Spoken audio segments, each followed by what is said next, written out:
Well. Good afternoon, everybody. It's a Friday at the races. Oh, my. This is a big horse racing weekend. We're live at Parx Racing right across the street from the Parx Casino. I'm Anthony Gargano, and, of course, the legend of all legends, Dick Jerardi. Good morning, Dick. Good afternoon, Dick. Good to see you, buddy. Good afternoon, Anthony. It's been a while since we've gotten you here to the racetrack. You and I spent a few days here back in the day. And not too far long ago. We were here a couple years ago. When I'm here at the track, Dick's amazing, right? So, DJ, there's two places where he rules. Basketball arenas, particularly college, and tracks. Like, everybody knows DJ. You walk anywhere here, and Dick, everybody knows DJ. Like it's Hall of Fame. It's the mate. Watching you, meander around the track reminds me of Pat Croce on the beach at Ocean City. That's an impressive analogy right there. As I call it myself, I'm a quasi-celebrity here at the racetrack. Well, you are. I think you're more than quasi. I'm going to dub you the biggest guy here at the track. All right, you are. Well, me or Bob Baffert, who has a couple horses running tomorrow. Right. It's close. Yeah, I mean, he's not going to be here anyway, so he doesn't really count. Right. It's really you, and I still got you over Bob. No matter how great he is, you're still the legend. This is such a fun weekend. I love what Parx is doing and Parx Casino. What Parx is doing is tomorrow's the Pennsylvania Derby, right? The PA Derby, which is a huge thing in our area. It's, imagine the Kentucky Derby. This is the Pennsylvania Derby. This is a monster. And the Friday, today before, is the Pennsylvania Day at the races, which is a lot kind of akin to like Kentucky Oaks the Friday before. Right. So each year, Anthony, they're trying a little something different. They moved the Pennsylvania Derby to later in September about 15 years ago, and it's become a huge hit. When Labor Day, it just wasn't getting the pop it needed to get because it's 6 weeks to the Breeders' Cup, which is the annual end-of-the-year championships will be out at Del Mar in California, and it's far enough away from the other big 3-year-old races that you have a chance to get some of the top 3-year-olds. Not only do we have the Parx Pennsylvania Derby tomorrow, we also have the cotillion for the 3-year-old fillies. Both races are worth $1 million. Both races are grade 1, which is the highest it can possibly be in the sport. And today, Pennsylvania Day at the races is the appetizer. The first time they've done this, have a Friday before Pennsylvania Derby Day. I love that idea. Similar to like the Kentucky Oaks and the Black-Eyed Susan Day they do at Pimlico before the Preakness. And all 11 races today are for horses born in Pennsylvania, a.k.a. Pennsylvania breds. That's awesome. And I'm looking over, and you can see it over to your left. That's an homage to Smarty Jones, the greatest Pennsylvania bred of all, who on August 1st of this year, Anthony, was inducted at the Horse Racing Hall of Fame at Saratoga Springs. So this is not only we're going to celebrate Pennsylvania Derby tomorrow, it'll also be a celebration of Smarty Jones. Because how awesome he's is that? The horse, really. I mean, it's hard to believe, 21 years ago now. Oh, but my God. If you talk to anybody here, and especially you talk to the people that run the casino across the way, Smarty Jones was a huge part in making this all happen. Remember, Governor Rendell was he was the governor at the time, and he'd been trying to get casino gaming, aka slot machines, at the beginning past for years. And they just could never get it through the legislature because that's the world we live in. We know our state. Some people are a little more conservative than others about gambling. And part of the reason they wanted to get that legislation was Delaware had it, West Virginia had it, and horse racing was really getting hurt by these surrounding states. So that summer and spring, Smarty Jones came on the scene, and all of a sudden the legislators are paying much attention to horse racing. And Smarty Jones, and Governor Rendell has told me this many times, he got the legislation. The horse got it over the finish line. And now you see this beautiful casino. Here's this racetrack with all these giant races. Wow, it all goes Would back. Not have happened without Smarty Jones 21 years ago. That's amazing. Actually, at some point today, I would like to kind of relive, and it was such a huge happening. And it occurred at a time when Philadelphia sports was really at its low point, right? Question. Like, absolutely. We were in the middle of this 100 seasons without a championship. We were toward the back end of the Phillies and the drought in 2008. But leading up to it, there's a lot of close calls. There was never any championship. And the sports world got behind Smarty Jones. I'll never forget, it was St. Joe's was making a run at the time. It was the same year. I covered both of them. Yeah. It was the wildest year of my career at the Daily News. It was nuts. I literally, from November to June, it was nonstop. Starting with St. Joe's Gonzaga at the Garden and ending with Smarty Jones at the Belmont Stakes. How awesome is that? I mean, and both SJ. Right, I mean, really? And literally St. Joe's season finished, and like a couple weeks later, Smarty Jones won the Arkansas Derby, which got him into the Kentucky Derby, and the rest is history. But, Anthony, when I got back from Kentucky after the horse won the race, and we didn't have a Sunday paper at the Daily News, so I hadn't written anything yet, and I'm thinking, all right, how can I frame this for the people in Philadelphia? And I did exactly what you were just talking about. I said, you know what? It's been forever. Guess what? This is the Super Bowl. This horse just won the Super Bowl.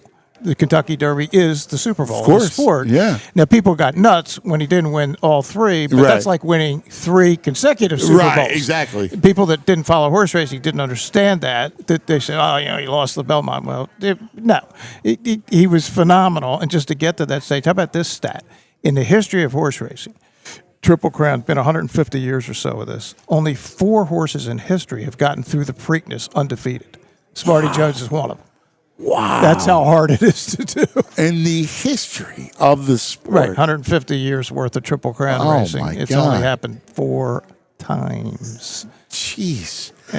And your Pennsylvania bred, who, by the way, is still alive at 24 and out in Annville, PA. In fact, the guy whose farm just stopped by, Rodney Eckenrode, stands at Equistar Farm out in Annville, not far from Harrisburg, right near Lebanon Valley College. Have you been to see him? Many times. Wow. Yeah, including after I had a Penn State Northwestern game on January 2nd, and I had a friend of mine with me, and I took her the next day because she's a big Smarty Jones fan. She used to work with us on the show Bruce Casella does, Let's Go Racing. Yeah, sure. She was our intern back in the day, and now she actually works in the industry, and she got into the game. And a lot of people did, Anthony. They got into the game because of Smarty Jones. Sure. She grew up here in Bensalem, and she was just like, oh, this is just huge. And it's still in the sport, 21 years later. Wow. He's now 33. It was like 12 at the time. When you go to see him, can you touch him? Like, Absolutely. Yeah. Give him a carrot? You want to go someday? I would love to see. You want to take this show on the road? We go hang out in Smarty's stall? I would love to. We could do that. They're the most beautiful animals, majestic animals. So my wife loves horses. She loves Well, then she them, needs to come too. We actually may have a horse. Are you serious? Yes. A racehorse or just a horse? No, a horse. In the backyard? Or no. No. So my wife loves to ride. Okay. So I if I told you, I love them. I love feeding them and petting them and they're amazing, smart animals and they're amazingly friendly. Indeed. I'm in awe of they're beautiful. One of God's beautiful creatures, friend to man, in so many ways. You're talking 1,000-pound animals on legs that are thinner than ours, which is why they run so fast. Yeah, that's why they can, and 4 legs instead of 2. Highest you can get up to the fastest horses in almost 40 miles an hour. Wow. Yeah, let's say a human. So the world record for a mile, I want to say it's like 330, 335, something like that. Does that sound right? Yeah. I mean, the 4-minute mile was years ago. Horses, the fastest horses can do it in a minute and a half. A little over a minute and a half. They're amazing creatures, man. Yeah. It's incredible. But what, the rich history of horse racing in Pennsylvania, because especially this part of PA, the beautiful rolling farms, horse farms that you'll find. So we're in Bucks County, which is certainly horse country, but the biggest part of horse country in this state is in Chester County. Yeah, where you see farms that that look just like the farms in Kentucky. Yeah. I mean, they're just beautiful places. In fact, I have a friend of mine who lives outside of Malvern, and I mean, it's magical. Like on the way to his house, like you pass a bunch of them, and it's as peaceful as you can possibly see. Yeah, it's some scene. And in fact, tomorrow in the Pennsylvania Derby, Lale Stables has a horse. This is Roy and Gretchen Jackson. They have a beautiful farm down that way, and they owned Barbaro. Oh, wow. You remember him? He won the Derby, and then he got hurt in the Preakness, and they have a horse. And in fact, I was texting him. I said, just come by and say hi tomorrow. But, yeah, they'll be here tomorrow. But they have one of the really nice drop. Do you know what I'm talking about? Say it again? You and I both worked at everywhere. Yes, we did. In Philadelphia. Yeah. At WIP, there was a woman who did news who was the greatest, Jan Gorman. Jan Gorman, legend. And Jan was she was a legend. Yes, she was. But she's doing an update, and she's like, Barbaro is dead. Yeah, I could see her saying that. She was the ultimate matter of fact. Yeah, it's like a drop that lived on forever about Barbaro. But she was a trip. But yeah, that story, the Barbaro story, again, it was a local story. We had Smarty Jones win the Derby and the Preakness. The next year we had a Fleet Alex. Remember Alex's Lemonade stand? Yes. He wins the Preakness and the Belmont. And also with 5 local owners, including Chuck Zachney, who was a legendary guy around here, Joe Lero, just Northeast Philly guys who happened to buy this horse for $75,000. And then the next year, Barbaro wins the Derby. So we had Philly horses in 7 straight Triple Crown races, win 5, run 3rd, and run 2nd. I mean, it was crazy. And the Barbaro story, of all the stories I've followed in my 33 years at the Daily News, that thing got more response because it was a continuing story, right? He was, is he going to make it? Is he going to survive? And it was the following January after he was hurt in May in the Preakness when the decision was made that he just had no quality of life, and they do what we always do with animals when they can't fend for themselves. I think it was because people they could relate because we all have pets at home. Yes. And we all know how hard that is. Yes. So people that were not involved in horse racing, I was getting this phenomenal amount of email. So it was just a story that really resonated. Well, and all Philadelphia folks. Did you, going back to Smarty Jones, did you know the greatness early? Yeah, I did, because his first 2 races. Now, he was stabled here, what's now Barn 8 across the way. John Service's barn. He's a legendary guy here. His first 2 races of his career were in November of 2003. And the first race he won by 7 lengths, and it looked pretty impressive. Well, the second race he's in a thing called the Pennsylvania Nursery. It's against other Pennsylvania breds, so he's not going out into the wider world yet. And they start running the race, and about halfway through the race, he's going like 44 seconds flat for the half mile, which is insanely fast, to the point where John Service said to the Chapmans, it's Roy Chapman, of course, Chapman Auto Group, and his wife Pat, says, man, he's going too fast. Well, it turned out, Anthony, he was too fast. He just kept going. He won by 15 lengths. Oh, my And that God. was the moment where I think I called Pat McClune. I said, yo, Pat. I said, I think we got a horse. Pat. We got a horse here at what was then Philadelphia Park that's good enough to potentially run in the Derby. And that was the moment John Service said, we're going to find a way to get him there. Ran him once in New York, 3 times in Arkansas, and then he showed up in Kentucky and won the race. Wow. All without losing. Wow. I mean, he was 8 for 8 until the Belmont. And 8 for 8 is very, very unusual in this sport. This is a sport, because of circumstance, where the best horse often loses. It's not like other sports where you can recover if you had a bad first quarter. It's so fast. It's over. The Derby's over in 2 minutes. Yeah. And if things go bad at the beginning, you're eliminated. Right. And you get no second chance because it's only for 3-year-olds. Right. So yeah, it's like I always equate it to the Olympic 100-meter dash. Right. It's the horse racing equivalent of that. What ultimately the Belmont? What befell. Right. So what happened in the Belmont Stakes was John Service, a really smart guy, he kept telling me all week, he says, here's what I'm concerned about. And this is after he won the Preakness by the largest margin in the history of the race. And they run it 151 times. And that's still the case today, 21 years later. He says, I'm worried we're a target. Meaning other jockeys are going to go into the race thinking, all right, we can't beat this horse. So we have to harass him all the way through, which is what happened. Two jockeys in the race basically sacrificed their own chances of winning by making Smarty run too fast too soon. And then he actually had a 4-length lead at the top of the stretch, and then this horse, Birdstone, who couldn't warm him up under normal circumstances, ended up running by him. And unfortunately, Smarty was hurt after that and was never able to run again. But yeah, it's a similar. You remember American Pharoah when he won the Triple Crown in 2015, it's the first one in 37 years. Well, what happened, he ran in the Travers Stakes later that summer at Saratoga, and the exact same thing happened to him. And he got beat by a non-entity, a horse called Keen Ice. Wow. But it was the same setup. The difference is that American Pharoah, they ran him one more time in the Breeders' Cup, and he won and ran like one of the greatest races you'll ever see. Smarty, unfortunately, didn't get that opportunity because he had leg problems. He couldn't. I mean, I came out here after the Belmont Anthony trying to watch him train, and he was like the athlete who had just been too many times. Right. The pitcher had thrown too many pitches. He just didn't have it anymore.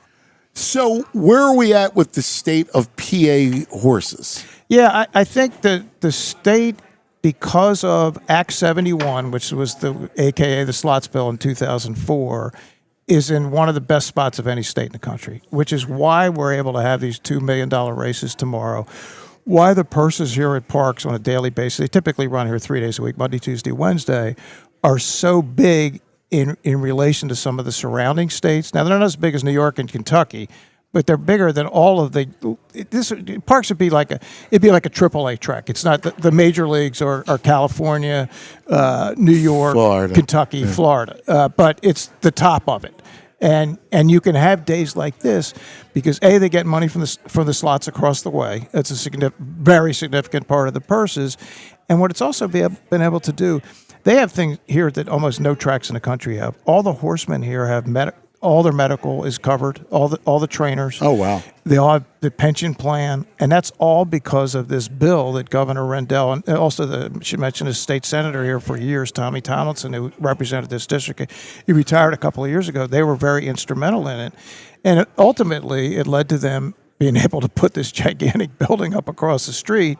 And this is one of the highest grossing casinos in the world. I mean, you talk about a confluence of population. We can look out over here, the Pennsylvania Turnpike, look over here, I-95, and look over there, Route 1. We're in a kind of a good spot. A lot of traffic coming by here every day. Yeah, no, without a doubt. All right, so I love the weekend, and I love the weekend stuff. I think it was brilliant to move it away from Labor Day, where it's the last weekend down the shore. There's too much stuff going on. Exactly. Yep. You know, to where now it's a great Saturday. It's going to be beautiful tomorrow. 75 of high. It's going to be just like today. It's 75. You know. Yeah. I mean, it's going to be perfect. Yep. It's a perfect atmosphere.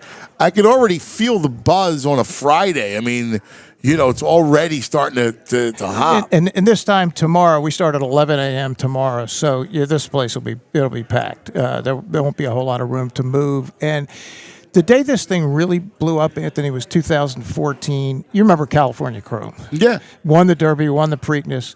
His trainer, I'd never met his trainer before the Derby, but we became friendly during the Triple Crown. And before the Preakness, I said, hey, Art Sherman was the guy's name, older guy, great guy. I said, Art, you know, they have this bonus at the Pennsylvania Derby, which they still have. Any horse that wins the Kentucky Derby, Preakness, or Belmont, you get $50,000 per win just to show up, beyond the $600,000 that if you win. So I said, Art, if you win the Preakness today and come back in September, you get $100 just for showing up. He said, you like that? So I called him I don't know, July. I said, Art, do you remember what I told you? He says, oh, yeah. And that's really when this thing took off as a big national race when California Chrome came and ran in 2014. And since then, we had the Derby and the Preakness winner come in 2016. We have a number of really high-quality fillies coming for the cotillion. Now, this year, Sovereignty and Journalism won the 3 Triple Crown races. They're not here because they're waiting for the Breeders' Cup. They're trying to get like a 2-month rest instead of 6, or a little more than 2 months instead of 6 weeks. But all the horses that almost beat them. They're all here for the PA Derby tomorrow. Wow, man, that's cool. It's a scene. Yeah, it was a great idea again to move it and then to try this today. And the racing office has done a sensational job. Like tomorrow, Anthony, there's 149 horses in the 15 races. Anybody that follows horse racing, that's 10 horses a race. Yeah. In this era of smaller field sizes, that is an incredible accomplishment. Right, sure. And the more horses you get in a race, the more attractive it is for gamblers. Yeah, the bigger the purse. I mean, the odds. Right. Gamblers don't want 5-horse fields. Right. They want big fields where they got a chance to make a big score. And we like big scores. Yeah, well, you're one of the I've had a few. They're hard to come by, and you got to celebrate when you get them. But I've had a few. I used to love the story. So this is like clockwork for years and years and years. I mean, 25, 30 years. I've been asking him. Like I would say, he's like, all right, we got a shot. We have a chance to get all the money. That the legendary one was 20 years ago. I don't know if you remember this, but you were in on this. I do remember. Yeah. So a Fleet Alex is in the Derby. There was a horse called Bellamy Road, who was going to be the big favorite, owned by George Steinbrenner. And he'd won it the previous race by like 20 lengths, looked like the greatest horse in history. Well, I knew his previous trainer, Michael Dickinson, who was a good friend of mine. He says, look, this horse ain't going to make it. He ain't going to last. He's like a flash. And the circumstances were totally against Bellamy Road. So I tossed him. And I called you. I said, out, off the ticket. I said, here's what we're going to do. We're going to bet a Fleet Alex, and I'm going to find a long shot. And we're going to bet that long shot second, third, and fourth behind a Fleet Alex with the field. The ticket cost a little less than $1,000 at $1 a pop. And the potential payoff was insane, especially if no Bellamy Road on the ticket. So all week I'm at the Derby, I got to come up with this long shot. Finally, on Friday, I settled on a horse called Giacomo. He's 50-1. And in fact, his trainer, John Sheriffs, is here. He's got the favorite in the Pennsylvania Derby tomorrow, Baeza. So I'm settled on Giacomo, and I got a Fleet Alex. Giacomo needs to run second, third, and fourth, and that's it. And I win. And it's just a question. And you were in on it. Yes. And it's just a question of how much we're going to win. Yes. So they're in the middle of the race, and I'm watching. They had just built a new press box at Churchill Down. So I'm watching this from the new press box out on the little terrace they have here, and the Fleet Alex at Cash is King. That's Chuck Zackney's silks are green. Well, Jerry Moss from the A&M Records, he owns Giacomo. They also have green silks. So I'm watching in my binoculars, and the Fleet Alex is starting to move on the far turn. So then I look back, where's Giacomo? He's starting to move. It's green and green, and that's it. There ain't anything else. There's only green silks. That's all I'm seeing. And I'm going, like this could actually happen. So then Fleet Alex comes into the stretch. He takes the lead. I want to cry. He takes the lead.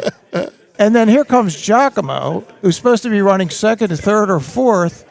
He wins. You're not supposed to win. And then to make it even crazier, a 70-1 shot, horse named Closing Argument, comes up to run second. And a Fleet Alex runs third. Right. And another 20-1 shot runs fourth. Bellamy Road, nowhere to be found. He's in the witness protection program. Right. You know how much for $1 this superfecta paid? Do you remember? I forget at this point. $850,000 for $1. Now, Anthony, if a Fleet Alex had won, we probably would have only made about $500,000 instead of $850, but we would have taken it. Could I cry? You want to cry some more? Oh, I forgot about this. Oh, yeah. Jules, you were in on this. I know. I remember. You had a piece of this. I did have a piece of it. Jules is our producer, and she's wonderful. Yeah, Jules, this is a real, I'll never forget. This is true. This is all true. I never forget talking to DJ going, what happened? I'm like, first, because I remember thinking no. He's got to run second, third, or fourth. Right, don't win. Right. I thought he was more likely to run fourth, frankly, than second. I never even gave a thought that he could win. I'm just looking for some horse to pass tired horses in the stretch. Oh, my God. And what happened was the pace was super fast, and it favored horses coming from the back. $500,000. Yeah, that would have been. God, whacking it up. And that's 2005 money. That's 20 years ago money. That would have been very helpful, Anthony. We'd both have multiple homes in various places. Oh, my God. So to make matters even worse, they run the Preakness, Giacomo and a Fleet Alex. A Fleet Alex annihilates Giacomo. They run the Belmont. A Fleet Alex annihilates Giacomo. So we were correct. We were just incorrect. You nailed on the it day. too. Like correct. You nailed it. You sussed it out.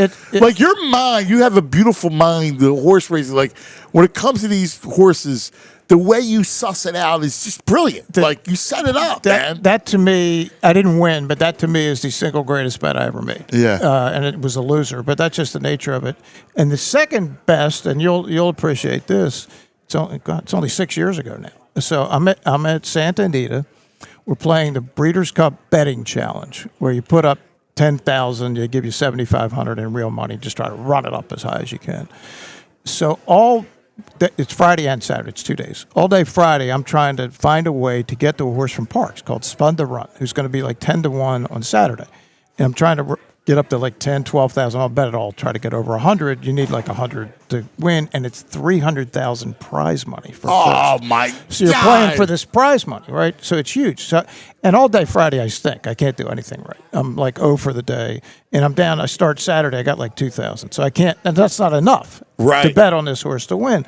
So I'm just trying to figure out how am I going to get somewhere, and then I had some plays at the end of the day. Maybe something happens. So Spun to Run wins the race at 10-1, just like I wanted him to. But I hit the exacta, and it gives me some money to start firing away. So I got like 5 different plays, and I missed one, missed the next, missed the next. So now I'm down to a little over 2,000. I'm down to the second to last race, the Breeders' Cup Turf. And I like a horse. He was the heavy favorite in the race. Chad Brown trains him, turf horse. He's been the best all year. I kind of can see the race like I did the Fleet Alex. And again, I'm looking around. I need a bomb. I need somebody, a long shot. So I come up with a 50-1 shot in this race. Favorite, Bricks and Mortar is the favorite over a 50-1 shot. Trained by Richard Mandela, who's a Hall of Famer. And one of my friends from California told me about this horse months before, and I've been watching all the videos. Well, the race before the Breeders' Cup, he stunk. It's like, what just happened? Yeah. So you can't get to all the trainers during the week because there's a million guys. It's not like you're at a football press conference. Yeah, everybody's around. It doesn't work that way. I never saw Mandela, but I'm reading, as I did every day, I'm reading the notes because they have all these guys that they employ to go to talk to everybody. It's like 20 of them. Mandela says, what happened? He says the horse got sick in the last race. So I knew to put a line through the race. I knew you put a line through the race. I come up, it's a 9-3 exacta. Bricks and Mortar over this 50-1 shot. Oh my God. And I take the last 2,000 and I bet it on a cold 9-3 exacta. It's paying 137 for 2. In the stretch, the 3 is ahead, and here comes the 9. Is he going to get there? He gets there, wins by like about that much. We go from 2,000 to 137,000. Now, do you get to keep the 137? Yes. Oh my God, that's unbelievable! And we ended up on the last race. Unfortunately, I had zero opinion. I got passed by 2 guys, but we got 128 for third. Our group took in $250,000. Oh, that's wild! Yeah, that was the best. Wild. That was the best score I've had. Yeah, that was awesome. And I just qualified a weekend ago for this year's. I have 2 entries in this year's Breeders' Cup Betting Challenge, which is October 31st, November 1st at Del Mar. Oh, now will you be there live? I'm going to play from home. It's much easier. I went to Del Mar like 4 years ago, and I love Del Mar. It's my favorite place to go. I was way too distracted. I had people I was taking to meals and doing stuff. I said, that's it. At home, nobody bothers me. There's a few things I missed that I don't talk to people, but it's just you're not distracted, and I can watch videos and do all the kind of stuff and update stuff. But, yeah, I'll be playing from home. And, I mean, look, you know some of the guys that are in my group. Keith Morris, yes, sure. He's one of my guys. I got like 4 or 5 guys from Baltimore. And a really good friend of mine, Ray Tannehill, originally put this together, and he's a guy I gambled with forever. Unfortunately, Ray passed away 10 years ago, but we're gonna win this thing one year. Hopefully this year we'll do it in Ray's honor. It's like 500 people. It's like the biggest betting day of the year, and all the serious players are at this thing. Wow! And you got to be the willing. World Series of Poker. Exactly. You got to be willing to fire, and that's. Well, you know what's amazing about that story is that you suss out the one that if you had a good day on Friday. Yeah, I would have already gotten there. Yeah. And it's interesting. My guess is I probably wouldn't have gotten as high a total if I'd done the thing on Friday correctly. Because at the end, you just fired in. Yeah, I mean, there was nothing left to play with. Yeah. That was the last opinion I had. It was funny. I probably cost myself some money because the day before, I run into your friend and mine. It was, I don't know where he was. I think he was unemployed at the time. Coach Patino was out there. Oh, my God. That's great. Because that's what he did. He was in between, I think he was in between Louisville and Greece. Or He certainly wasn't back in college at that point. This is, 6 years ago? Yeah. And he says, can you send me a couple picks the next day? And I actually gave him that exacta. So I'm sure that he hurt my price because whatever I'm betting, he's betting more. Did I tell you my Kentucky Oaks story with him? No. This is legendary. Let me tell you something. This is legendary stuff. You got to listen to this stuff. So 2016, and if my good friend Trish Bowman, who I just sent a text to, is watching from Indianapolis, she's the one I told you was that worked with us on Let's Go Racing, is now in the sport. She'll remember this very well, I think. Catherine Sophia is in the Kentucky Oaks. Trained by John Service, owned by Chuck Zach. Sure. Same guy that owned a Fleet Alex. And John calls me, I don't know, maybe 2 weeks before the race. And she had run third in the Ashland Stakes, Catherine Sophia. She says, did you just see this workout? I said, I saw it. I said, we're coming. We're firing. It was like, whoa. I saw it. It was like, whoa.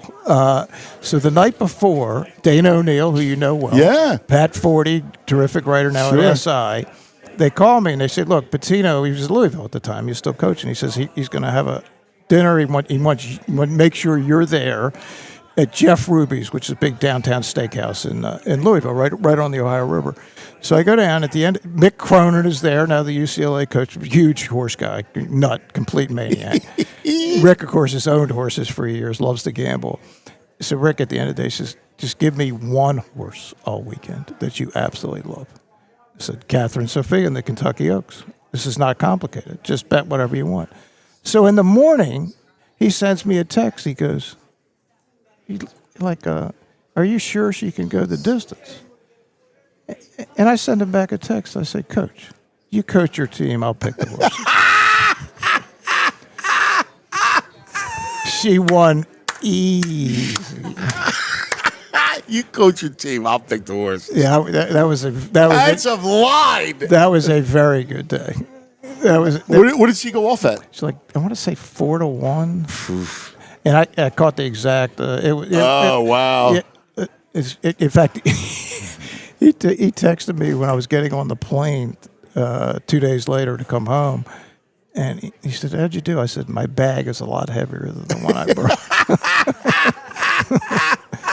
But having said that, just so everybody understands, this game will also drive you nuts. Right. It's really hard. And sometimes you have a lot of light bags. There's no easy money. Easy Pass is one of the great inventions back in the day when, I bet on the phone most of the time now, but Easy Pass was always good in case you had no money left. Right. You could actually get home. And I had numerous days like that. Unfortunately, I think I'm the mush that would tell you and send you the bad luck. I had you out here one day years ago for a horse my man Michael Dickinson gave us. Union 1, first-time starter at Belmont Park. Yeah. We did well. We did well that day. Yeah. Information is very good at this game. Yes. Information is always very helpful, Anthony. It's great. All right, let's try to make some people some money. Yeah. All right. So let's do this a little bit. Let's focus today a little bit. Yep. What you like, kind of, and then tomorrow we'll go deep. Yep. Yes. Because just as a tease, the first horse at the first race tomorrow, there is a horse, Mayalata. All right. Yep. All right. So. Go Birds. Mayalata is the horse, and Dick has a very good opinion on it. It's going to be a good story. I do, yeah, for sure. But we'll get to that. But let's get to let's go today, and kind of what you're feeling today on this Pennsylvania day at the races. Right. So again, today is every race is for horses that were born here in Pennsylvania. They call it Pennsylvania bred. And to me, there's $300,000 races that anchor the card. There's 11 races in total. We've already started. 12:15 was the first race. The last race goes off at, let me see what we got. It says 4:47, but you can add 20 minutes or more to that. They'll take their time. They want to get in all these bets. But hey, real quick before, I just got to introduce Jimmy. Get over here real quick. Jim Maloney, the legend himself. All right. Wait, you got to – perfect, Jules. My man. Jimmy, come over here. You got to say it. Jimmy is one of the greatest. There's no question about that. He is one of the greatest, Jim Maloney. So I used to, he used to call the show, and I used to when I was at WIP back in the day. When I was at Fanatic, my boy Jimmy would call the show, and he would always have it's Jimmy the Horseman, and Jimmy would always have. Let me tell you something. It was like I made him out of a movie. Phenomenal. He was one of the great people. Yeah, Jimmy.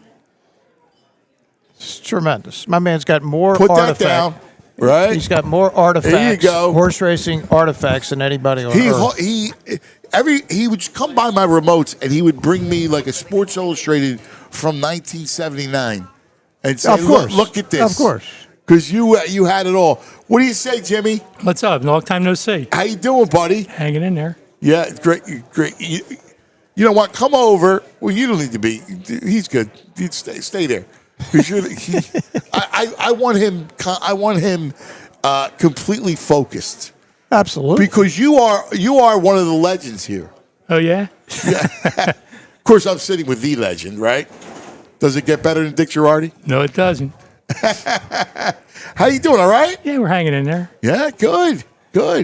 I got a great Jim Maloney story for you. What do you got? All the stories. What was our Safely Kept story? So Safely Kept was a wonderful filly that ran late 80s into 1990, and I bet her in the future book to win the Breeders' Cup Sprint in like July 4th of 1989 at 30-1, and I bet a lot of money. That was after she won the Regret. Yeah, and in 108. She won a race at Garden State, like the Budweiser or something or another, and I'm going, this is a freak show. And the race is at Gulfstream Park that November, and Jimmy's wife worked with Safely Kept. Every day. Jimmy's a trainer. What was it? You were a trainer only for 3 years. Okay, but he was around the game. His wife was around the game. Worked for Alan Goldberg, who was the trainer of Safely Kept. And I got her at 30-1. What'd she go off at that day? Like 5, 6, 6-1. 6 you to got 1. her at 30-1. I got her at 30, and she Gulfstream Park. Am I making this up, Jim? She leads the whole way. She broke from the 13 post, and she's in front the whole. And the announcer was Dave Johnson, I think. That I don't know. And at the 8th pole, he says, "Safely Kept. She's almost home now." She's almost home now, and here comes Angel Cordero dancing spree up the rail with Dancing Spree and Suge McGahee to run us down in the last couple of jumps. That's what I meant. I mean, you can 30-1, 30-1, and you can. Now, do you bet her across the board or no? No, there was only 30-1. It was only win. Future books are only win. You're betting months out, so you get a better price. Right. Only a win, right? And then the next year, she comes to Belmont Park, and a horse named De Jure from England, as the race won, and he decides 100 yards out or so to jump a shadow, and Safely Kept comes and runs him down and wins the race. I was a year too early. God, you got to be similar to a Fleet Alex. Oh, and she paid $28 that day. Yeah. Oh my God. So it's the game. It's a wild game like that, and it's like any other sport. You just got to go on next race, otherwise you'll drive yourself insane because of the stuff that happens. Bad beats. Oh my God. Jimmy, what do you got for us? Well, today every horse in the race is Pennsylvania breds. Yes. So the Pennsylvania bred program did not really start until the late 1970s. So here's a program from 1977. Unbelievable. Where do you find this stuff? And the race is written for Pennsylvania breds, Pennsylvania Fund. Do we have Danzig? Who do we have here? There's no Pennsylvania breds in the race. No way. There weren't any. They just didn't exist. Yeah, there weren't any. How about that? Oh, my. Wow. That's from Pennsylvania 1977? Breeders' Fund purse, no Pennsylvania breds. None. because there was no program. It had just started. And where was it at? Out of they raced it at Philly Park. But that's from here. It was here. Yeah. Yeah, this place opened in 1974. Okay. It's 51 years old. Wow. Yeah. The original flat racing here was at Liberty Bell Park. That opened when 69. For it used to be, it was a harness track at the end. It was harness before. No, it was harness first. First, but then thoroughbreds and then harnessing. Look at this. Harness. This is 90. Look the back. 1977. The Marvel cigarettes. Tremendous. There was a big race back then called the Marlboro Cup. That's when you could still you could still advertise cigarettes. Secretariat. Back then. Secretariat won it. I love to do in 1973. Here you go.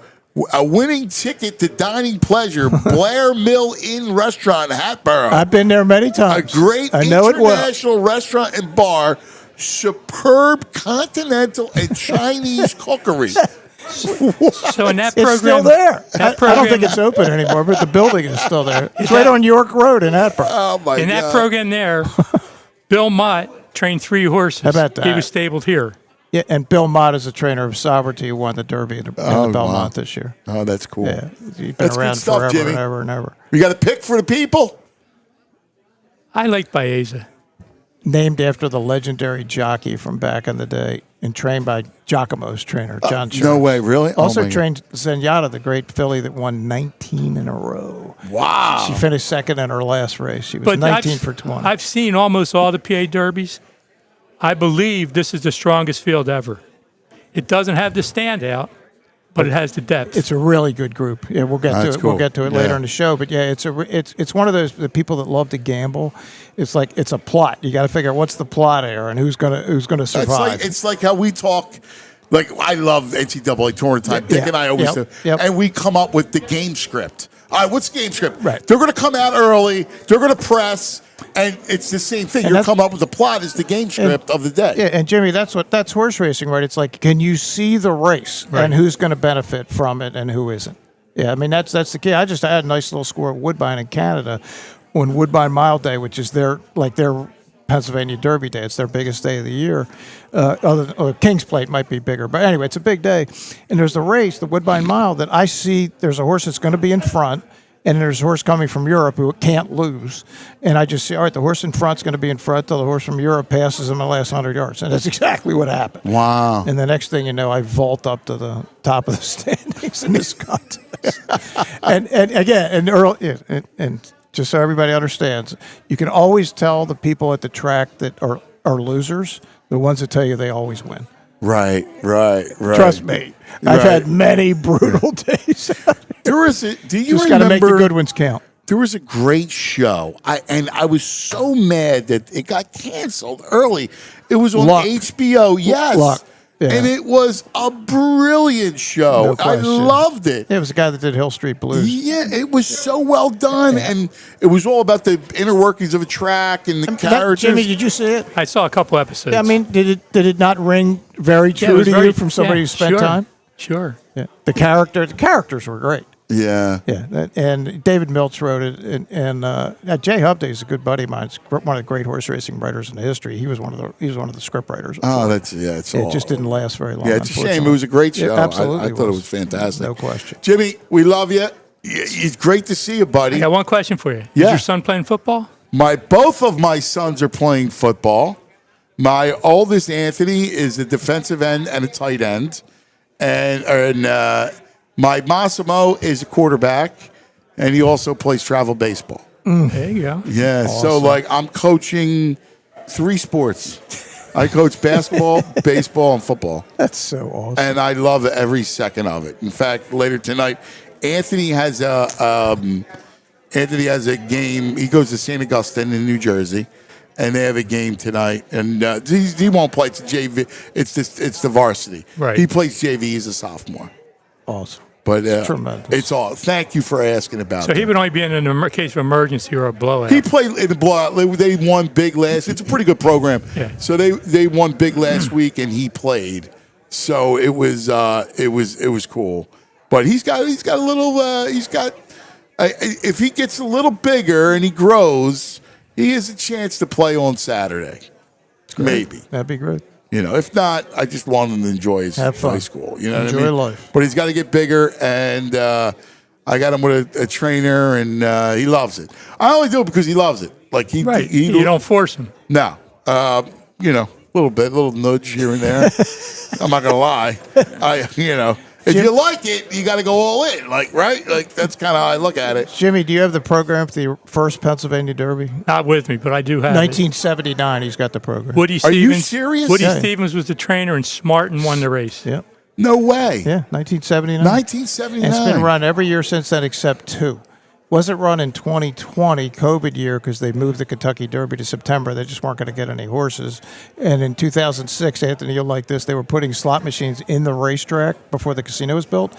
They didn't think they'd have enough room anywhere if it rained, so they didn't have the PA Derby every other year since 79. Oh, that's wild. And they used to run it on Memorial Day, way back in the day, right? Right. Yeah, the first probably 10 years. And then they moved it to September, and then 15 years ago to late. That's why it's become such a big deal. Oh, that's so cool. Tomorrow's going to be the biggest race day in September in the country. Oh, that's It's awesome. every month. This is the spot. Oh, that's fantastic. I think my buddy Tooch loves this. Real quick, Jimmy, I got to show you. Come here. And this is my boy. I'm going to show the guys only because I'm dad and I have to do that. That's what you do, man. Right? So here he is, good. number 29. Right? There's my boy. That's that. All right? He's number 29. What position, Anthony? He plays end, but they Okay. move him inside. You can see he's Yep. inside Yep. here. He's doing a All little right? Jalen Carter. He's going to blow somebody up. Yep. And here we go. Snaps out. And there's Ant sniffing it out Woo. and ripping the guy down. Hello. So that was the other day. Looked like Carter at the end of the playoff game against Matthew Stafford. I was so proud of him. That's I got great. Baldy to do a breakdown for him. He loved it. He loved I'd love to see a Baldy breakdown of that. Baldy's, I love his He's stuff. the greatest. Man. I cannot get enough of him on the He's on the the best. internet. Jimmy, it's so good to see you, buddy. God bless you, Thanks, man. Jim. You are. You're the man.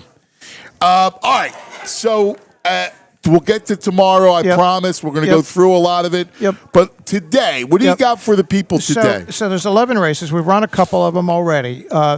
Toward the end of the card, races 8, 9, and 10 are all $100,000 stakes. Okay. The race that I'm most interested in is race number 10. All right. It's the Stormcat. Stormcat was a great Pennsylvania bred back, we're talking almost 40 years ago. Not only was he a really good racehorse, but he was a legendary stallion who produced a lot of big-time horses through the years. I like the number 5, Houghton Shuffle. He is one of these horses that just finds a way to get to the wire first. 13 starts, 6 wins, 4 seconds. He's been to Parx. He's stabled at Penn National, which is a track about 2 hours west of here near Harrisburg. But every once in a while he'll come in here. He's raced 3 times at Parx, 1 win, 2 seconds. I just think he's going to run great. Is he a sense to win? No, I'm not giving that out. But he's listed at 6-1 on the line. I don't think you're getting 6-1, but Houghton Shuffle. So it's the 5 horse of the 10th race. That's my best bet. There you go. PA 5. Day at the Races card. And do you match him with anything, or you just go straight? Yeah, I think just probably straight. I had when I play exactas or trifectas or anything, I want to be able to really see the race, because the whole key to an exacta is, all right, 'cause a lot of times the best horse, the 2 best horses don't run together. Right. So, like, one of the best horses could get eliminated because of the circumstance during the race, like what happened to Smarty Jones at the Belmont. That happens all the time. It's regularly that the race is decided by tactics, what happens during the race, rather than who the best horse is. It happens, and it drives you nuts unless you can see the race ahead of time. I don't really see this race that well, other than I think Houghton Shuffle's going to run. So I wouldn't want to get involved in an exacta. So I've told people many times, if there's one bet you have to make, all right, if you lose this, you're dead. One of those bets. Right. I want a race where I have a horse who's going to be 3 lengths in front right out of the gate, never be harassed like he's in a public workout. Sure. Except they're getting paid. And I want a horse. Now, I don't want a horse chasing him. I don't want a horse near him. I want a horse when those horses get tired and discouraged. I want a horse coming from the back. Lone speed and a closer.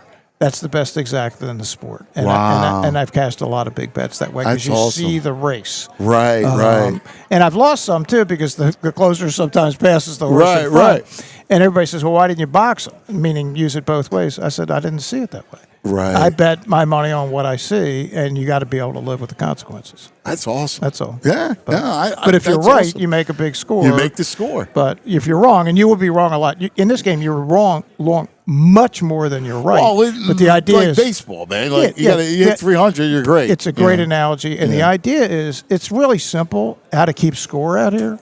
If you have more money than you started with, or you don't. There's no, hey, I was bragging, I had 8 winners today. No, that's not how we keep score at the track.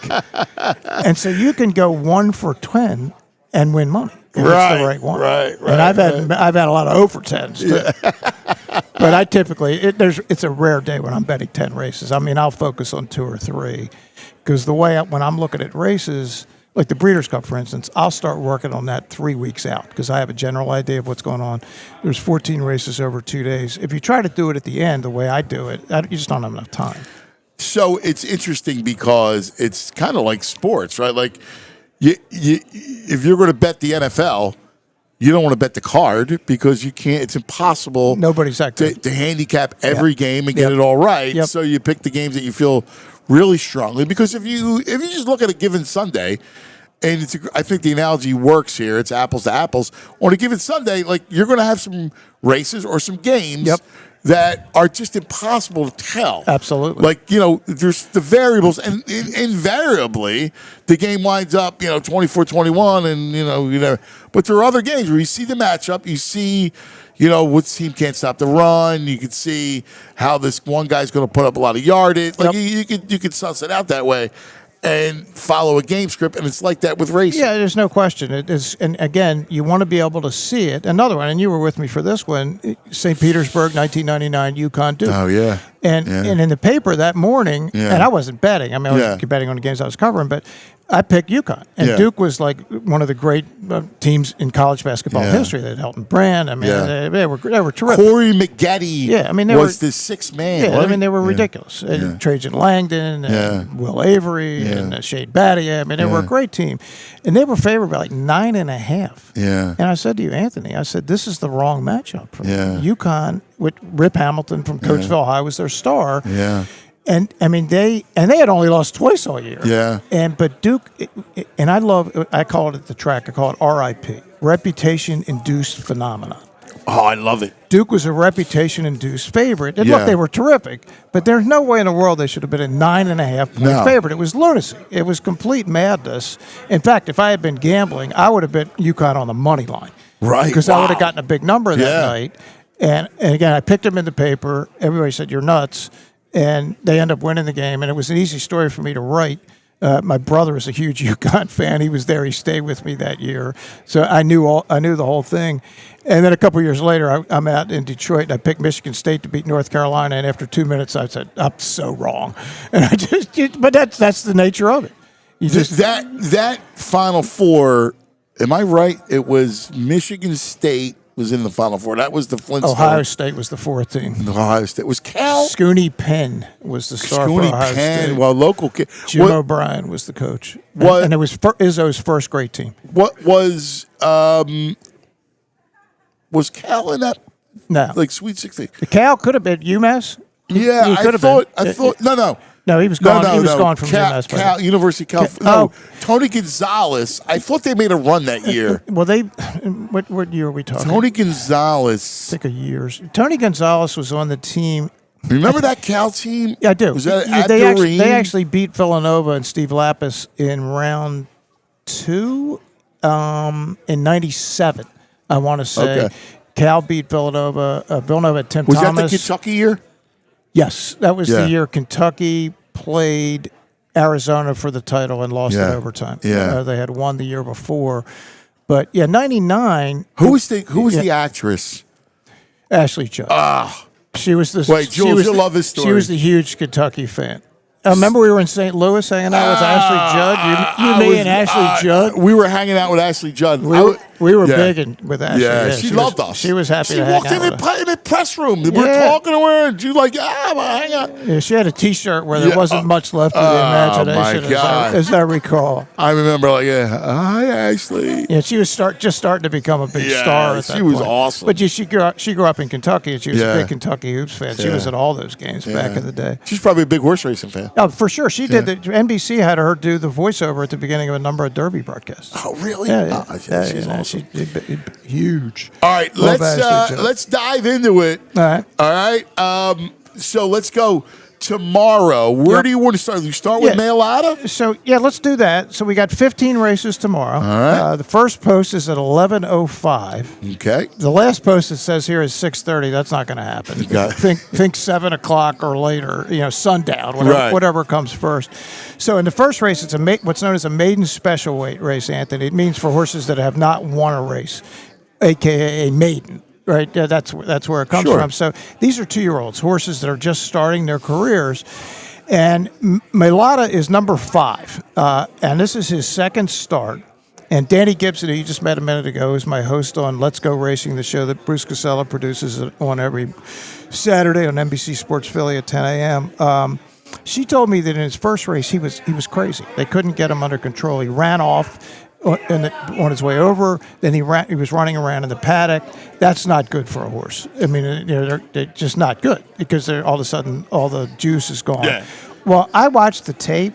He ran third, and it was a pretty good third under those circumstances. Wow. Now, the barn, meaning the owners and the trainer, Butch Reed, who's one of the top guys out here, they've been telling me for months this is the best 2-year-old they have. So expect Mailata not only to win the opener tomorrow, but to win, how should we say this, with a pancake block. I love it. On the other horses. So where Jordan? Hopefully Jordan will get. It's named after the Eagles' left tackle. Yeah, but how did that come about? I assume that. I think typically to name after a living person, you have to get their. They have to sign off on it. I don't know exactly how that works. Glenn Bennett knows a lot of. He has a horse named Flying Hawaiian after Shane Pecorino. Yeah, sure. I remember. Glenn knows a lot of the athletes, as does Chuck. Yeah. So my suspicion is they know Jordan from somewhere and said, "Hey, we'd like to name a horse after you." And by all accounts, I think they think this horse is going to be a stakes horse. Now, I'm not telling he's going to be in the Derby or anything next year, but I know they have high hopes for him. Okay. Mailata in the first race. Yeah, and he's maiden race. He's 7-2 on the line. There's 12 horses entered. Now there could be scratches tomorrow. We don't know that, but if you get anything over 2-1, I think you're probably getting a bargain. And look, they're going 6.5 furlongs, and for people to know, furlong is 1/8 of a mile. That's what's known as a sprint race in this sport. I think Mailata is going to be better when they go longer. And that's the races next. Like the Derby's 1.25 miles. It's twice as long as this race. So Mailata in the first, and then again, there's 15 races tomorrow. The last 7 are all stakes races. Okay. And there's $4 million worth of purses. Every race tomorrow, including the Mailata race, has a purse of at least $100,000. Wow. And if you win, you get 60% of the winning purse. The owner does. There's the owner who's involved. He pays the bills. There's the trainer. Trainer gets 10% of the winning purse, as does the jockey. That's where they make their money. But the owners are the ones with the biggest investments. So they love days like this because now there's all these stakes races, and it starts with the Greenwood Cup. And the Greenwood Cup is named after Bob Green and Bill Hogwood, who bought this joint, 35 years ago now. They were Englishmen, and they bought it on the theory that off-track betting was going to become big in Pennsylvania. It had just been legalized. Remember the Turf Club in Center City? The one in South Philly where you and I did some things back in the day. Yeah. Well, that didn't really turn out like they hoped, but they hung in long enough for the slots bill to pass. Act 71 and 04, and now, of course, they own. Yes. They're involved with the casino. They've done very well. Anyway. What was the OTB... Because it was in New York, right? Off-track betting in the country basically started in New York City, and they did it the exact wrong way. They just did everything backward. It just wasn't structured correctly. It didn't really help the sport. It was more just of a tax thing to raise revenue. Gotcha. And if you've probably been in some of those old OTBs in New York City where you couldn't even see the race. The turf clubs were terrific. I mean, they're not around anymore because you don't need them. You can bet on your phone. You can bet from anywhere. But yeah, I mean, they were really high-class luxury places. They did a great job building them. But yeah, so this race is named after Bob and Bill, and their company is Greenwood Racing, and that's who runs the show here. The Greenwood Cup is 1.5 miles, same distance as Belmont Stakes. And everybody, all the horses that are running this year are very happy that the horse that's won the race the last 2 years is not running. Horse named Next won the race 2 years ago by 25 lengths. Oh, my God. And he won last year by 10 lengths. Damn. So this year you have a field of 7. 7 horse, my imagination, he's going to be the answer to a horse racing trivia question. Who was the horse that finished second and next in 2023, 25 lengths behind? He was the one. He was 84-1. So if you had that exacta, right, you're at the favorite over an 84-1 shot. Repo Rocks is my horse here. He's the 6th. And this is the 7th race. This is race 9 tomorrow. Race 9. Race 9. First of the stakes races. Okay, gotcha. Repo Rocks is trained by Jamie Ness, who's the leading trainer out here. Repo Rocks. Yeah, and not only is he the leading trainer here, he has the most wins of anybody in the country. He's got 256. Probably got more by now. That was last night. The question about him is, and really with all of them, Anthony, the distance is unusual. They don't really run that far that often. Digital Ops is probably going to be the favorite. He's ridden by Irad Ortiz Jr., who's one of the legends in the sport. He's still in his 30s, and he's already won over 4,000 races. I mean, he's going to the Hall of Fame. He's number 3 all-time in purse winnings. Wow. Like his horses have won $363 million. That's not him now. Remember I said 10%? Yeah. So if you look at it, let's round it off. Let's say $400 million. So if you say a jockey's purse earnings are $400 million, they have an agent that gets 25% of their action. Other ones that book all their mounts, jock agents, they say, all right, here's who you're riding. Take about 8.5% of the total earnings. That's what the jockey makes. So let's round it off to 400. He's made about 37 mil in his career. 37 mil. Yeah. God bless him. Yeah. And this is a tough sport because there's no guaranteed contracts. Right. If you get hurt, you're out.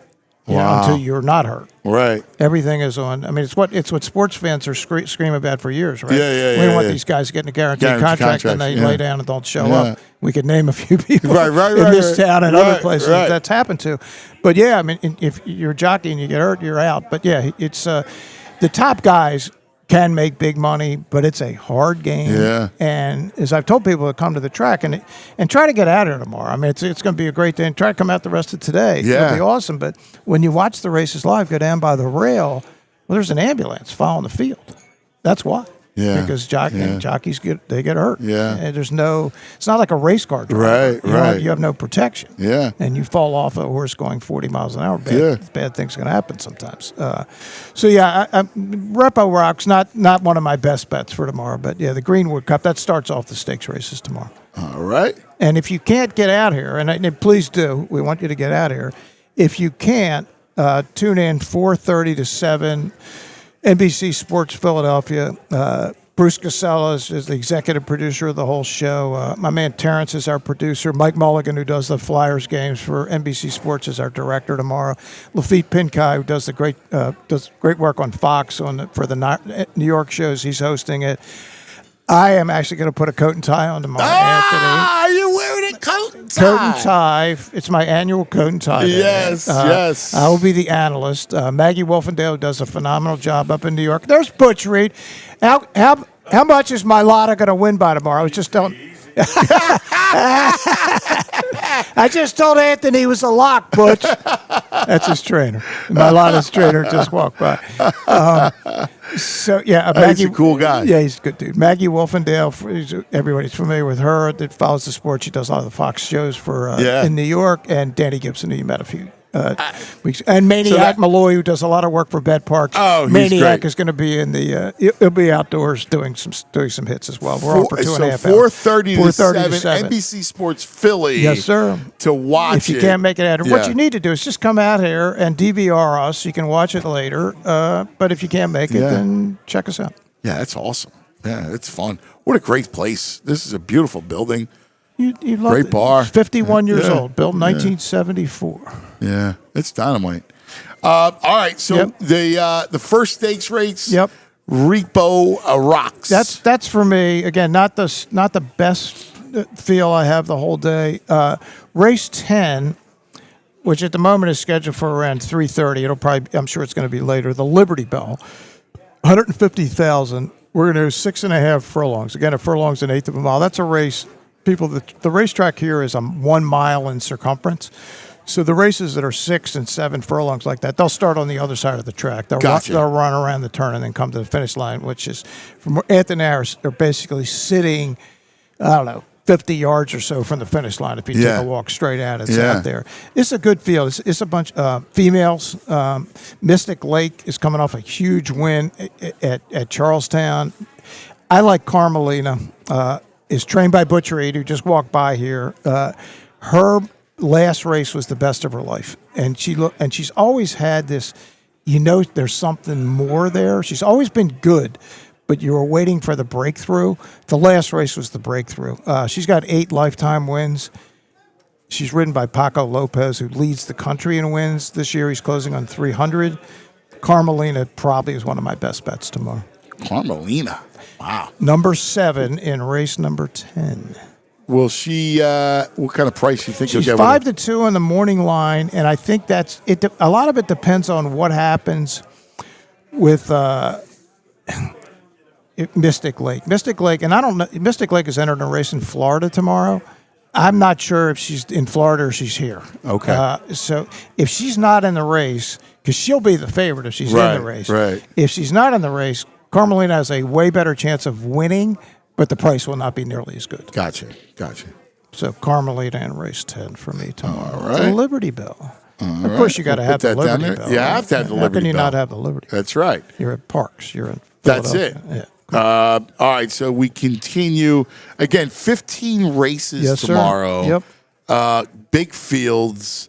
It's going to be a blast of a time. So race 11, anything going on here? Yeah, so this is the Parx Dirt Mile. We just said this race is a mile in circumference. They'll start this about 20, 30 feet from the finish line. And again, people that probably don't know this, they come to the track. The time doesn't start when they come out of the gate. The time starts when they pass the pole. It's like a running start. So the time here will start when they hit the finish line. It's one time around. This is the Parx Dirt Mile. And you could see some of these horses. There's a Breeders' Cup Dirt Mile on November 1st. Potentially you could see one or two of these horses in the Breeders' Cup Dirt Mile. Possibly, depending on how they do in this race. This is not an easy contest at all. I have a bit of a rooting interest here. Farmo Power, the 7. This is a great story. He finished first in the race 3 years ago for Lou Linder, who's a local trainer here. Got disqualified for interference during the race back to second. Then a year later, they disqualified the winner because he had a medication violation, and Farmo Power became the official winner. Oh, my God, he really? Yeah, so now he's trying to win it again. Oh, my God. 3 years later, he's now a 7-year-old, which is 7 is starting to get older in the game, but, I mean, he's running well. He's run, 6 times this year with a couple wins and a second and a 2/3. Coastal Mission, the 8, won the race last year. He's coming from Charlestown. That's a track in West Virginia, not far from Harper's Ferry. Trained by a guy named Jeff Runco. Anthony, he's won almost 5,000 races in his career. Oh, my God. There's only 9 trainers in history that have won 5,000. And one of the guys getting close is Jamie Ness, who's here at Parx. He's at 4,800. In fact, he's going to be in the top 5. Jamie's very young. Wow. He's going to be in the top 5 in a couple of years. And one of the guys on the list here is Scott Lake, who has been training here for 25 years. He's got over 6,000 wins. He's in the top 5 all that's time. Awesome. But yeah, my pick is Farmo Power. A little bit of a sentimental pick. I tell you what, the most likely winner is probably Nelson Avenue, the one horse trained by Jorge Abreu, who has one of the favorites in the cotillion. We'll get to that race in a little bit. His recent form is really good, and anybody that knows, have you ever been to Saratoga Springs? No, you ever been there? No. So Nelson Avenue is the road right behind the racetrack. Oh, really? That's cool. That's where this horse got his name from. Yeah, and he's by Into Mischief, who is the superstar sire of the 2020s. he's sired 3 of the last 6 Kentucky Derby winners. Get out of here. Including Sovereignty. The super sire. Who won the race this year. Yeah, Into Mischief.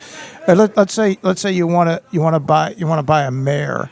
Not the one that your wife is going to be riding, but you want to buy a mare to breed. Right. Well, if you want to go to Into Mischief, send her down to Kentucky and breed her to Into Mischief, it'll cost you $250,000. Oh my God! Just to get a little short date with Into Mischief. Oh my God! And I don't know this for a fact, but a lot of times $250,000. if they don't get in foal, you lose. Really? Yeah, and then they get in foal most of the time, almost all the time. But if you get blanks, you're done. You could be out $250,000. Oh my God! It depends on the contract. There are different contracts, live foal, there's different stuff. But yeah, but Into Mischief is that hot. Everybody wants to get the Into Mischief. He was a good racehorse, but he's become the man in this sport. I mean, way back. I mean, there's always been great stallions, but Into Mischief is of this time. He's the one. He's the man. Yeah. He's the Wilt. He's absolutely the man. So those are kind of the preliminary races. When we come on the air, Anthony, at 4:30, those races will have already been run. Okay. We may potentially show one or more of them on tape delay. Just the producer will decide that as we get through the show, see where we are. The first race you're going to see probably around 4:45. Again, but come out here if you can. Yeah, you got it. It's a great time. Is the Gallant Bob, named after a great sprinter that ran here when this place was Keystone. Okay. When it first opened back in the 70s and 80s. And this is a $400,000 race. And some of these horses almost certainly will be in the Breeders' Cup. Oh, wow. Whether in the Breeders' Cup Sprint or the Breeders' Cup Dirt Mile. The big favorite in here is going to be a horse named Barnes. This was Bob Baffert's big Derby hope in the spring. Really? Yeah. They paid, you ready for this? At the Saratoga yearling sale 2 years ago, $3.2 million for Barnes. Now, who do you think Barnes is the son of, Anthony? Have you been paying attention here in the last few minutes? So the Super Sire. Mischief. Right. Yeah. Super Sire. So they paid $3.2 million, and up till now, he's just not. He's been good, but not $3.2 million. Right. In fact, he was the big favorite, he'd won his first 2 starts. Okay. He's the big favorite in the San Felipe Stakes, first day of March at Santa Anita. And again, I know it was Baffert. Remember, he'd been barred from the Derby for a couple of years. Right. This is going to be his horse that was going to get him back. He's named after his longtime top assistant, Jimmy Barnes. They don't just name horses after people unless they think they're really good. Right. So Barnes, he's out there by himself on the San Felipe, and he's running great. And it just looked like it's over. I mean, he's going to win easy. And then this horse comes out of nowhere and blows by him like he's standing still. And I said to myself, that is my horse for the Derby. And who was it? Journalism. Wow. That was I kind of knew who Journalism was. Wow, but that was the day I said, because Barnes ran phenomenal, and he blew by him, and I go, whoa, wow. And then of course Journalism went on to win the Santa Anita Derby, and I was the most confident I'd been in the Kentucky Derby in a decade, or since California Chrome in 2014, maybe, or Justify maybe in 2018. And I bet a lot of money on Journalism in the Derby. I mean, a lot of money. Good. Well, not good, because he got Sovereignty ran by him. Ran by him in the stretch. What am I saying? That's all right. I tailed you. Yeah, no, I love Journalism. I was touting him to everybody I knew, and I was wrong. Right. Nature of the game. Right. Sovereignty was good up until that point, but he'd never run a race like that. Well, that goes back to you're talking about where sometimes the best horses don't win. Yeah, and that day, I actually thought in watching the race and going over, and you try to be as objective as possible, I thought circumstances were against Journalism that day. It was a sloppy track that you'd never been on. He kind of got farther back than I thought. I said, you know what, when they get on a fast track, he'll beat Sovereignty. Well, then Sovereignty doesn't run in the Preakness. Journalism wins with that crazy thing where that's he what got I was thinking, completely stopped, and he came and won the race anyway. And then in the Belmont, I again came back, bet a boatload of money on journalism, said he's just better than Sovereignty.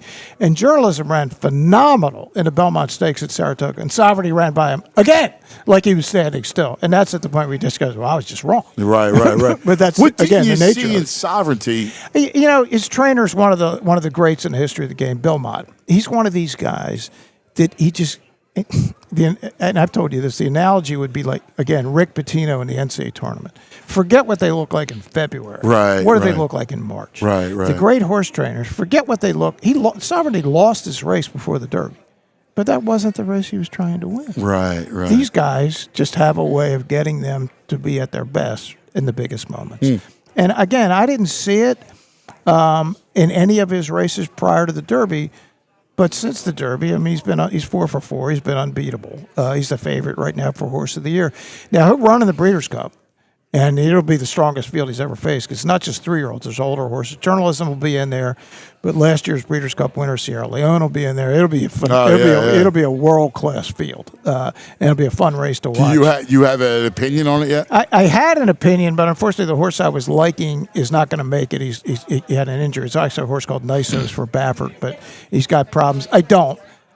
I'm starting to formulate some thoughts about it, but Nisos was the one I wanted because I know Sovereignty's going to be the favorite. And look, he could certainly win. I'm not telling you he can't win, but he's going to get overbet in relation to his actual chances of winning. Right. So back to Barnes and the Gallant Bob tomorrow. He's winning the race tomorrow. This is just a field. It's a weaker field. He ran terrible in the San Antonio Derby, and Baffert said at that point, look, I'm not going to Kentucky after that race. And he just backed off of him. Now he's running him shorter races. He's going to build him back up. He wants to run him in either the Breeders' Cup Sprint or the Dirt Mile. But it's one of those where you look at the rest of the field, and there's some good horses in it. Right. Retribution's a good horse. Neo Echoes was actually in the Derby. He's a good horse. He ran right behind Sovereignty in the Florida Derby. But Barnes, if all the horses run to their top ability, he's going to win by 4 or 5 lengths. Gotcha. It's one of those. Right. And I'm not telling anybody that knows the sport anything they don't know. Right. It's just obvious. Right. He's going to win. I would say if you said to me, give me one horse tomorrow that's most likely to win, it's going to be Barnes. Well, he's not going to get any price, right? No, he's going to be less than even money. If he's anything even money or above, you're getting a great bet. And the only way that happens is because it's a 10-horse field. But I don't see it. It's Baffert.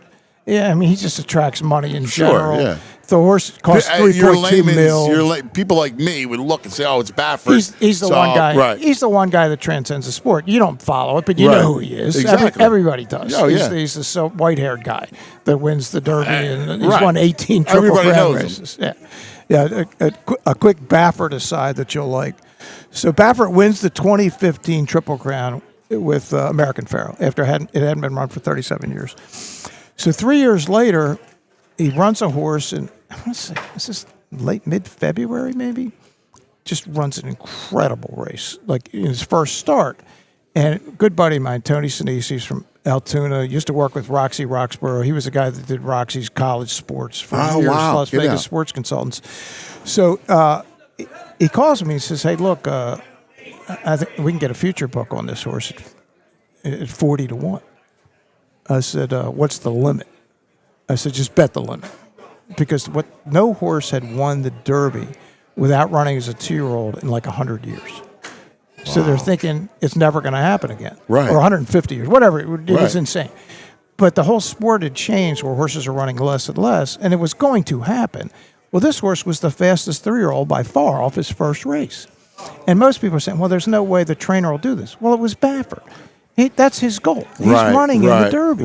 Right. So we get down at 40 to 1 in the future book, and he wins his next race. Like I remember the next one's an allowance race. He wins easy, runs fast again. So I text Baffert. I go, Bob, no pressure, but like I got him at 40 to 1. Hope all is well. And he texts me back and says, yeah, and I got him at 300 to 1. He bet him in November before he'd ever started a race. Oh my God! He knew. And then his next race, he won the San Antonio Derby. Then he shows up in Kentucky, and this is why futures are fun sometimes. It's the only big future I've ever cashed. He's the favorite. He's 2 to 1. And we got him at 40. Wow. Right? Is there a better bet in life than God. having a 2 to 1 at 40? Holy moly! And I wrote about. I was gone from the paper at that time as a regular, but Pat McClune was still there, and I was doing Triple Crown stories. And I told the story before the race that, hey, we got this horse at 40-1. And Baffert got him at 300. He got him at 300, and of course he won the Triple Crown. He's one of those 4 horses that have got through the Preakness undefeated, like Smarty Jones. Oh my God, that's awesome. He only ran 6 times, justified, but man, what a great horse! And like if you get something at 300-1. What's the limit? My guess is he probably didn't have a huge bet because no book is going to take a huge bet because they don't want to get hammered on Right. I mean, ours was limited. We did well. There were zeros involved, but they only take so much. I mean, these guys are smart. They know what they're doing. They don't want to get hit up at 40-1. Right. They're not letting you bet a couple dimes on them at 40-1. Exactly. That's not going to happen. Yeah. But future books are fun. But that's the one I did cash. But that's awesome. They're hard to find. And again, it was Bob because you knew that's his goal in life is to win the Derby. And he's done it as many times as anybody in the history of the game. So I think Gallant Bob Baffert, mark it up. Gallant Bob. Barnes, number 5 in race 12 tomorrow. There it is. Yeah. Gallant Bob. Yeah. Barnes. Yep. So on to the 2 big races, Anthony. Race 13 is the Cotillion. It's the Cotillion, right? That's for the 3-year-old fillies. We have 3 of the 4 best 3-year-old fillies in the country in this race. Are you serious? Yep. We have Scottish Lassie, who just won the Coaching Club American Oaks at Saratoga by, you ready for this? 15.5 lengths. We have La Cara, who's won 2 major races, including the Acorn and the Ashland. And we have the Kentucky Oaks winner, Good Cheer. It's the strongest field of 3-year-old fillies since the Kentucky Oaks that's been run anywhere in the country. Wow. And there's a chance that the winner of this race is going to be the champion 3-year-old filly this year. There's another filly, Nitrogen, who's not running. She's going to run at Keeneland next month. But if one of these 3 wins, 1, 2, or 7, that's Scottish Lassie, La Cara, Good Cheer, they're probably the leader in the clubhouse for a 3-year-old champion. And I would think some of these could also run the Breeders' Cup. No, it's the Cotillion has been around since Liberty Bell. It's even older than the Pennsylvania Derby, and this is probably one of the best renditions they've ever had. I don't have a strong opinion here. Look, if Scottish Lassie runs like she did last time, she's going to win. Right. My only issue with her is she has the inside post. The horse next to her, La Cara, is faster than she is.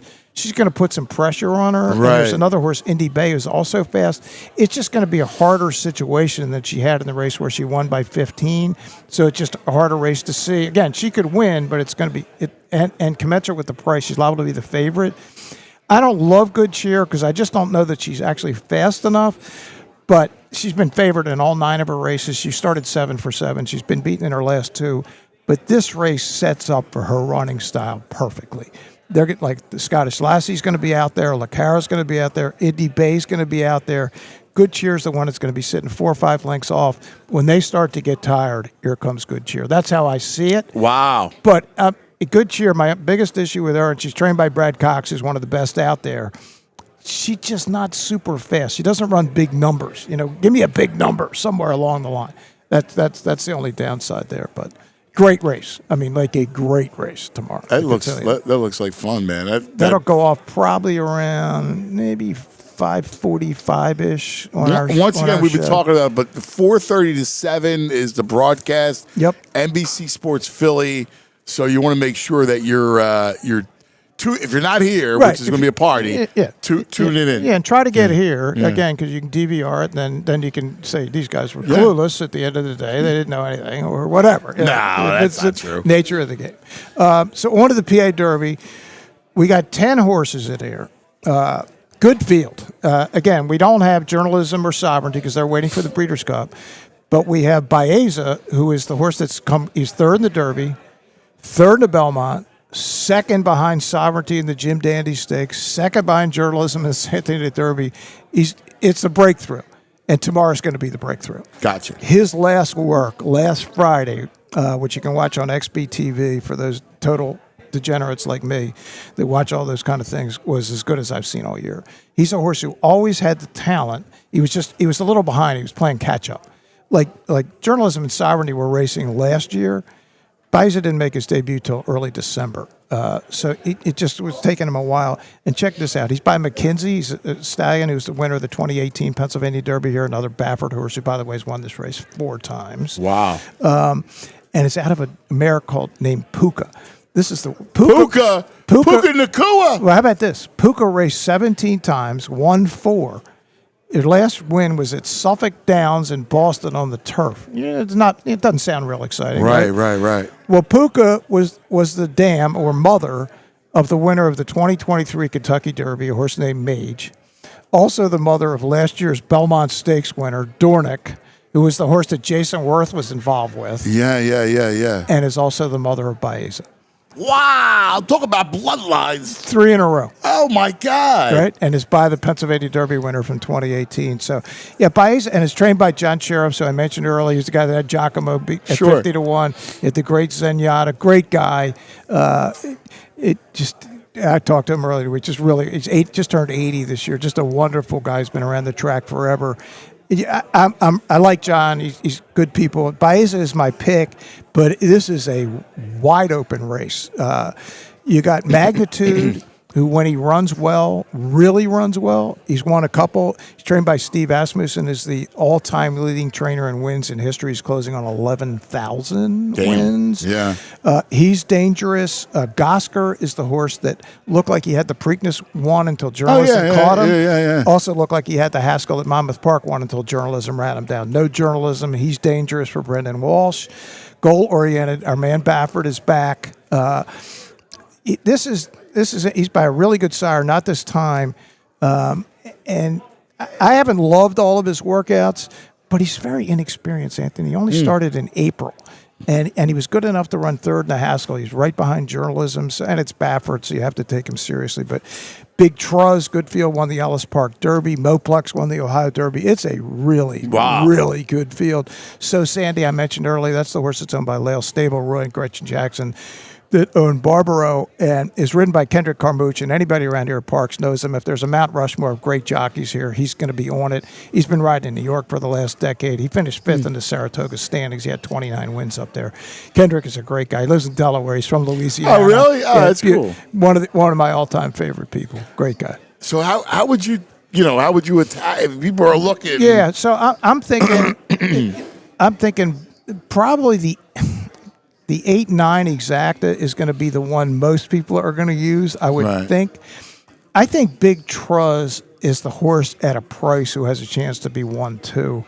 So I'm probably going to play around with a little 7-8, 8-7, maybe even some 7-9 and 9-7. That's Big Truz, Baeza, and Gosker. Yeah, I think Baeza and Gosker together is going to be one that a lot of people are going to play. So again, when you're gambling, you want to think, all right, what's the public going to do? Right. So if the public's 8-9. Right. And if you have a horse, I'm not telling you Big Trust anything like a sense because he isn't, but he's going to get overlooked in the betting, and he just ran the race of his life in the Ellis Park Derby. Ellis Park's a little track in Western Kentucky. Can he do it again? If he can, he's a contender. Realistically, if all the horses run their best race, now Magnitude is the unknown. If he gets out there by himself, he not only can win, he probably will win. The question is, does he get harassed early? If they all run to the top of their ability, Baeza has the most ability in the race. Wow! He's like the freshman.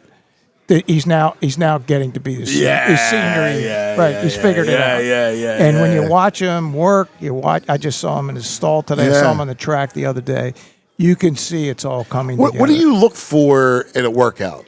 I mean, besides the obvious. So you want to see how are they are they relaxed? Can you envision this being in a race where a horse gets among a crowd? Is he going to start freaking out?